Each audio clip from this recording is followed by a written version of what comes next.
ګرانو مینوالو زه یم اقبال حسین افکار او دا دی ګندهارا ټي وي.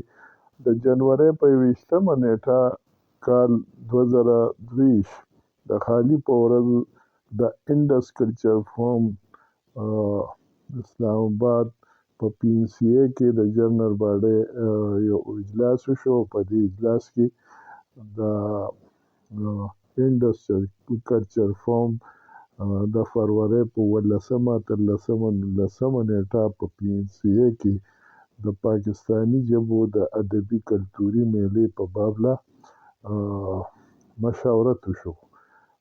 د دې غونډې صدارت چې دی دا تنظیم نوي چیرمن ډاکټر منظور سومرو صاحب وکړو او ښاغلي اشفاق چانډي او څوک چې د دې تنظیم جنرال سیکرټري دی هغه د میلې په بابله چې کوم د شوي کار دی هغې اجمالي جایزه وړاندې کړه او په تنظیم کې د تنظیم په جنرال باډي کې د نویو ملګرو په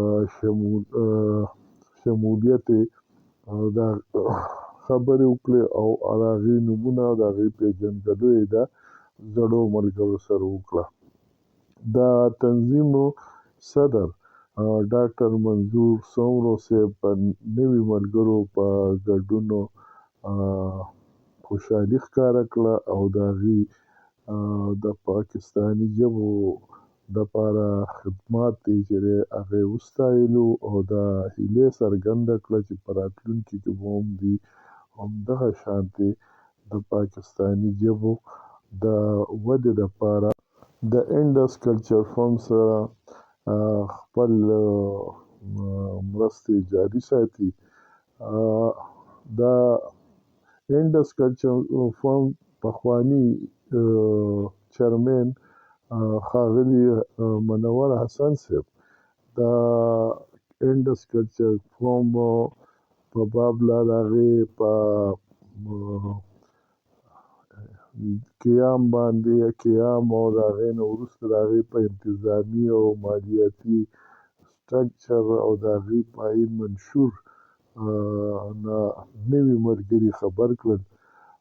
هغه وویل چې دا په 2014 کې دا تنظیم جوړ شوی او اول به یې واړه پروګرامونه کول او بیا داسې پاکستاني ژبو کلتوري لکه د موسیقۍ پروګرام او داسې نور. بیا ورپسې چې کوم دی نو مونږه په 2015 کې یو میله وکړه او د پاکستاني ژبو هغې ډېره ښه وکړو، ښه میله وشوه او ډېر د هغې خلکو هم ډېره خوښه کړه علمي ادبي الکو. نو بس بیا مونږ هغې ته په هغې شروع کړو. د هغې نه وروسته تر اوسه پورې هر کال په تواتر سره دا میله مونږ په اسلام آباد کې را جوړوو. په دې کې چې دی نو تقریبا زمونږه زیاتره چې دی نو خپل د ملګرو چې دی نو هغه یي ځینې پکې خلک مونږ سره یا صوبایي حکومتونه او وفاقي حکومت مرسته ملاتړ کوي، خو مجموعي طور دا د انډس کلچر فورم خپل یو ایونټ وي. نو ګرانو مینوالو زه خپله د 2014 کې په شروع کې د دې سره ښاغلی اجمل خټک د محترم اجمل خټک بابا زوی ایمل خټک د دې سره اډوایزري کمیټې کې و د پښتنو او د هغه نه وروسته بیا چې کله د ملکه بهر لاړو نو بیا هغه ایمل خټک صاحب زما نوم دې ته ور وړاندې کړو. د 2014 نه واله تر اوسه پورې زما مرستې ملاتړ دې سره جاري وي د پښتنو په حواله باندې. نو سږ کال هم دا میله چې ده هماغه شانتې ده. په دې کې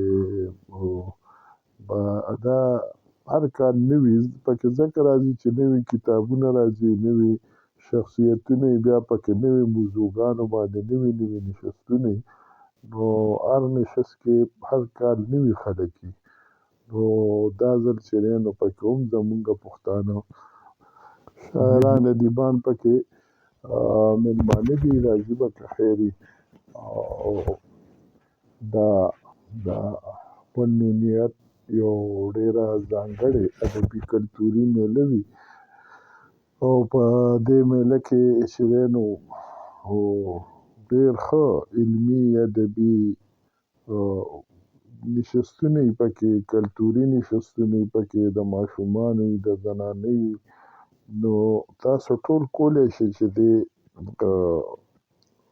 اسلام آباد پنډۍ کې چې څوک یې سټوډنټان د پوهنتونونو نور زمونږ پښتانه چې دي نو هغه تاسو په دې کې دې ته راتلی شئ. د دې بلنلیک ضرورت نه وي او آزاد دغه دی.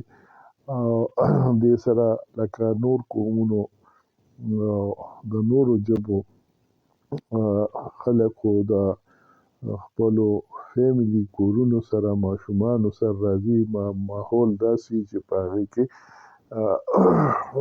ښه ماحول وي. نو دا په پی این سی ای کې پاکستان نیشنل کونسل آف دی آرټس او دا نورو ځایونو نه هم راځي. په دې کې زمونږ ډېر دانه او ډېر ښه شاعران ادیبان څنګه چې مونږ مخکې وویل هر کال دې کې نوي خلک وي. نو لکه سږ کال چې